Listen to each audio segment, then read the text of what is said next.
కాసేపట్లో జనసేన అధినేత పవన్ కళ్యాణ్ ఉప ముఖ్యమంత్రిగా బాధ్యతలు స్వీకరించనున్నారు. సర్వమత ప్రార్థనల అనంతరం సచివాలయంలోని బ్లాక్ నంబర్ 2లో తనకు కేటాయించిన ఛాంబర్లో బాధ్యతలు స్వీకరిస్తారు. బాధ్యతల స్వీకరణకు సంబంధించి ఏర్పాట్లను అధికారులు పూర్తి చేశారు. అనంతరం ఐఏఎస్, ఐపీఎస్ అధికారులతో పవన్ కళ్యాణ్ భేటీ కాబోతున్నారు. ఇక మధ్యాహ్నం అధికారులతో సమావేశం కానున్నారు. పాలనా పరంగా అధికారులతో డిప్యూటీ సీఎం పవన్ కళ్యాణ్ చర్చించనున్నారు.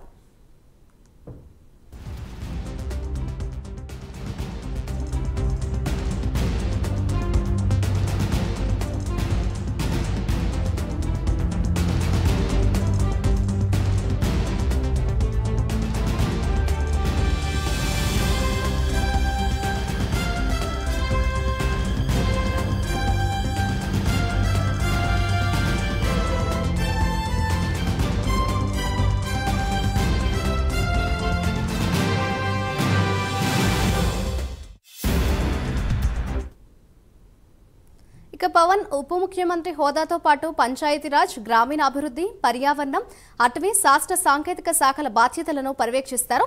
తన ఆలోచనలకు, జనసేన సిద్ధాంతాలకు అనుగుణంగా శాఖలు ఉన్నాయని పవన్ ఇప్పటికే ప్రకటించారు. బాధ్యతలను స్వీకరించనున్న తరుణంలో జనసేన వర్గాల్లో సంతోషం వ్యక్తమవుతోంది. అభిమానులు సైతం సంతోషంగా సంబరాలు చేసుకుంటున్నారు.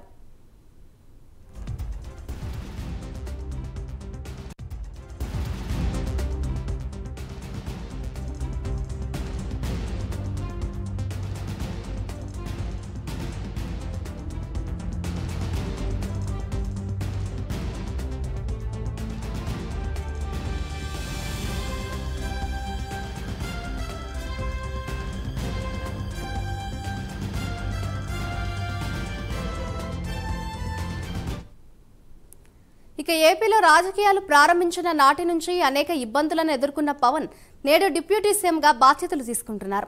గత 10 ఏళ్లుగా పార్టీని నడుపుతూ ఎన్నికల్లో ఓటమి పాలైన మొక్కవోని ధైర్యంతో గెలిచి చూపించారు. ఒక్క స్థానం కూడా గెలవకుండా 10 ఏళ్ల పాటు ఒక రాష్ట్రంలో పార్టీని కీలకంగా ముందుకు నడపడం చాలా కష్టం. అయినప్పటికీ జనసేనాని దాన్ని చేసి చూపించారు. అన్నట్లుగానే వైసీపీని గద్దెదించి ఏపీలో కూటమి జెండా ఎగరవేశారు పవన్ కళ్యాణ్.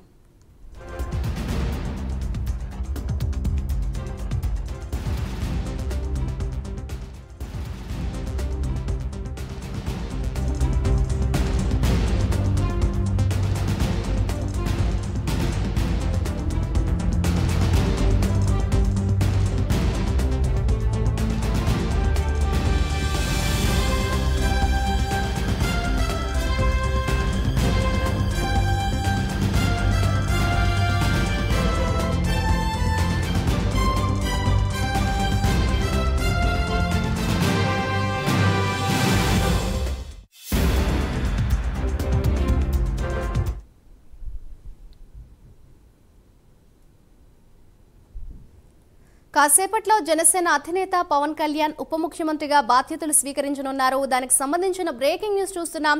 సర్వమత ప్రార్థనల అనంతరం సచివాలయంలోని బ్లాక్ నంబర్ 2లో తనకు కేటాయించిన ఛాంబర్లో బాధ్యతలు స్వీకరిస్తారు. బాధ్యతల స్వీకరణకు సంబంధించిన ఏర్పాట్లను అధికారులు పూర్తి చేశారు. అనంతరం ఐఏఎస్, ఐపీఎస్ అధికారులతో పవన్ కళ్యాణ్ భేటీ కానున్నారు. ఇక మధ్యాహ్నం అధికారులతో సమావేశం కానున్నారు.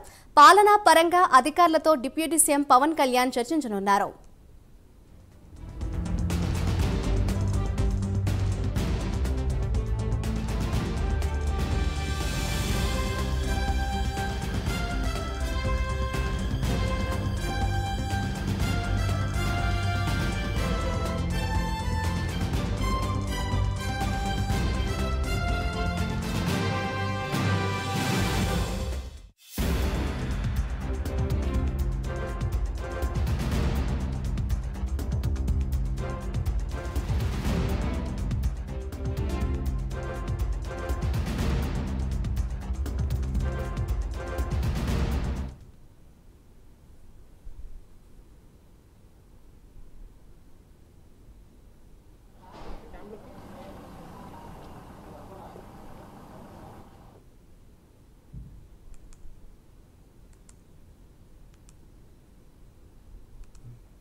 కాసేపట్లో జనసేన అధినేత పవన్ కళ్యాణ్ ఉప ముఖ్యమంత్రిగా బాధ్యతలు స్వీకరించనున్నారు. ఇదే అంశంపై మరింత సమాచారాన్ని మంగళగిరి పార్టీ కార్యాలయం నుంచి మా ప్రతినిధి మధు అందిస్తారు. మధు, చెప్పండి. మరి కాసేపట్లో చూస్తే ఉప ముఖ్యమంత్రిగా పవన్ కళ్యాణ్ బాధ్యతలు స్వీకరించనున్నారు. మంగళగిరి పార్టీ దగ్గర జనసేన శ్రేణులు ఏమని అంటున్నారు?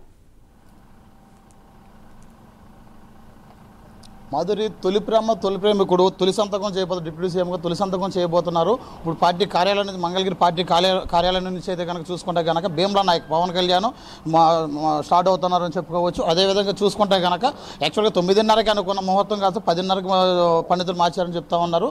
అయితే భీమ్లా నాయక్ ఇప్పుడు పార్టీ కార్యాలయం నుంచి మరికొద్ది సేపట్లో అంటే మరి 5 నిమిషాల్లో బయలుదేరడానికి రెడీ అవుతా ఉన్నారు. మనం విజువల్తో చూస్తూ ఉన్నాము. అయితే ఇక్కడ నుంచి డైరెక్ట్గా పార్టీ కార్యాలయం నుండి క్యాంపు కార్యాలయం ఏదైతే ఉందో మన గవర్నర్ బంగ్లాకి బ్యాక్ సైడ్ కార్యాలయం ఏదైతే ఉందో ఆ బంగ్లాకి చేరుకుని అక్కడ తొలి సంతకం చేయబోతున్నారు. డిప్యూటీ సీఎంగా తొలి బాధ్యతలు తీసుకుంటున్నారు. అదేవిధంగా 12 గంటలకి ఐఏఎస్లు ఐపీఎస్లతో కూడా భేటీ కానున్నారని కూడా సమాచారం ఉంది. ఆ తర్వాత 3 నుంచి 4 గంటల మధ్యలో ఉద్యోగ సంఘాలు ఎవరైతే ఉన్నారో వాళ్ళ సమస్యల మీద తుది నిర్ణయం కూడా తీసుకునే అవకాశాలు కూడా కనిపిస్తూ ఉన్నాయి. అయితే కనుక ఈయనకి కీలక శాఖలు ఏదైతే ఇచ్చారో పంచాయతీరాజ్ కానీ లేకపోతే అటవీ శాఖ కానీ దీని మీద అయితే కనుక ఒక ప్రావీణ్యం సంపాదించుకోవాలని కూడా కొంతమంది నిపుణులు కూడా తెప్పించుకుని కూడా వాళ్ళతో చర్చలు కూడా సాగిస్తున్నారని చెప్పుకోవచ్చు. అయితే కనుక ఏదేమైనా ఆంధ్రులది 5 కోట్ల ఆంధ్రుల కళ ఈ రోజు నెరవేరబోతుందని చెప్పుకోవచ్చు. మరి కొద్దిసేపట్లో డిప్యూటీ సీఎం బాధ్యతలు తీసుకోవడానికి సిద్ధమవుతా ఉన్నారు పవన్ కళ్యాణ్ గారు. అదేవిధంగా చూసుకుంటే కనుక ఎవరైతే ఉన్నారో దాదాపు కనుక కార్యకర్తలే కానీ జన సైనికులే కానీ అభిమానులే కానీ వారి కళ దాదాపు 10 సంవత్సరాల కళ ఈ రోజు నెరవేరుతుందని చెప్పుకోవచ్చు. అయితే కనుక ఈయన కావాల్సిన శాఖలు ఏదైతే ఉన్న పంచాయతీరాజ్ కానీ అటవీ శాఖ కానీ సైన్స్ అండ్ టెక్నాలజీ కానీ ఈ 3 శాఖల మీద ఈయన పట్టున్నదని చెప్పుకోవచ్చు. అయితే కానీ ఈ శాఖకి తగిన న్యాయం చేస్తాను అనేది కూడా పవన్ కళ్యాణ్ గంటారావంగా చెప్తున్నారని చెప్పుకోవచ్చు. అయితే కానీ మరి కొద్దిసేపటి మనం విజువల్లో చూస్తున్నాం. మరి కొద్దిసేపట్లో కనుక పవన్ కళ్యాణ్ గారు ఇప్పుడు పార్టీ కార్యాలయం నుండి క్యాంప్ ఆఫీస్కి బయలుదేరడానికి సిద్ధంగా ఉన్నారని చెప్పుకోవచ్చు. అదేవిధంగా చూసుకుంటే మాధురి అభిమానుల సందడి కూడా ఎక్కువ అవుతుంటారు కూడా. దాన్ని బట్టి అభిమానులు కూడా ఇక్కడ పార్టీ కార్యాలయం నేను ఎవరిని కలవను, అందరూ క్యాంప్ ఆఫీస్ దగ్గరికి రండి, అక్కడ ప్రతి ఒక్కరిని కలిసి ధన్యవాదాలు తెలుపుకున్న ప్రతి ఒక్కరికి పేరు పైన ధన్యవాదాలు తెలుపుకుంటాను కూడా చెప్తున్నారు మాధురి. దీన్ని బట్టి చూస్తుంటే కనుక ఈ రోజు ఎవరైతే ఉందో ఆంధ్రుల 5 కోట్ల ఆంధ్రులది కళ మరి కొద్దిసేపట్లో నెరవేరబోతుందని చెప్పుకోవచ్చు మాధురి. అయితే మధు, డిప్యూటీ సీఎం పవన్ కళ్యాణ్తో పాటు ఎవరెవరు జనసేనకు సంబంధించిన నేతలు కూడా వెళ్లనున్నారని అనుకోవచ్చు అంటారు? అయితే ప్రస్తుతం అయితే కనుక ఆ సమాచారం అయితే కనుక లేదు. కానీ ఇక్కడ కనుక చూసుకుని పార్టీ కార్యాలయం నుండి కనుక పవన్ కళ్యాణ్ ఆ తర్వాత వారు సతీమణి వెళ్తారో లేదనేది సమాచారం అయితే లేదు.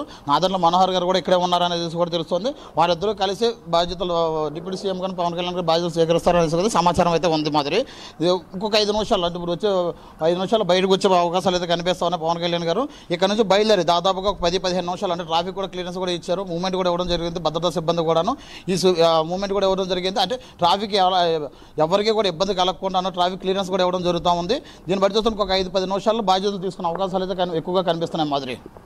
అయితే మధు, దాదాపు 10 సంవత్సరాలు చూస్తే అధికారంలో లేకపోయినా ఎంతో సమర్థవంతంగా జనసేన పార్టీని అయితే నడిపారు. అండ్ తొలిసారి ఎమ్మెల్యే అయిన వెంటనే ఆయన డిప్యూటీ సీఎంగా కూడా బాధ్యతలు స్వీకరించనున్నారు.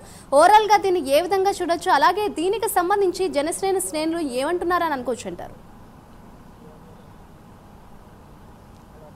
దాదాపుగా 10 సంవత్సరాలను చూసుకుంటే కనుక పవన్ కళ్యాణ్ పార్టీలో కానీ బయట కానీ ఆటుపోట్లు చాలా దెబ్బతిన్నారని చెప్పుకోవచ్చు. అవమానాలే బరాయించారు, లేకపోతే మాటలే బరాయించారు, అన్ని రకాలుగా కూడా మానసికమైన ఇబ్బందులు కూడా గురైనప్పటికీ కూడాను. అయితే ఏదైతే ఉందో గేమ్ చేంజర్గా పేరు ఉందో ఈ 2024 ఎలక్షన్లో గేమ్ చేంజర్గా ఉండి కూటమిని ఏర్పాటు చేయడం జరిగింది. ఆ కూటమితో భాగంగానే దాదాపుగాను 100% అంటే 21 సీట్లకి 21% కూడా గెలుచుకోవడం జరిగింది. అదేవిధంగా చూసుకుంటే కనుక ఏదైతే ఆంధ్ర కళ ఏదైతే ఉందో ఆయన సీఎంగా చూడాలనేది డిప్యూటీ సీఎంగా నేను ఉంటాను, నాకు ఏ బాధ్యత ఇచ్చిన నేను నెరవేరుస్తాను అనేసి చెప్తా వచ్చారు. అయితే ఆయన ఇష్టమైన శాఖలు ఏదో పంచాయతీరాజ్ కానీ తర్వాత అటవీ శాఖ కానీ సైన్స్ అండ్ టెక్నాలజీ కానీ ఈ 3 శాఖలను కూడా ఆయన తీసుకోవడం జరిగింది. అయితే ఈ 3 శాఖలకి నేనైతే న్యాయం చేయగలుగుతాను అనేది కూడా చెప్పడం జరుగుతుంది మాదిరి. Right, thank you Madhu.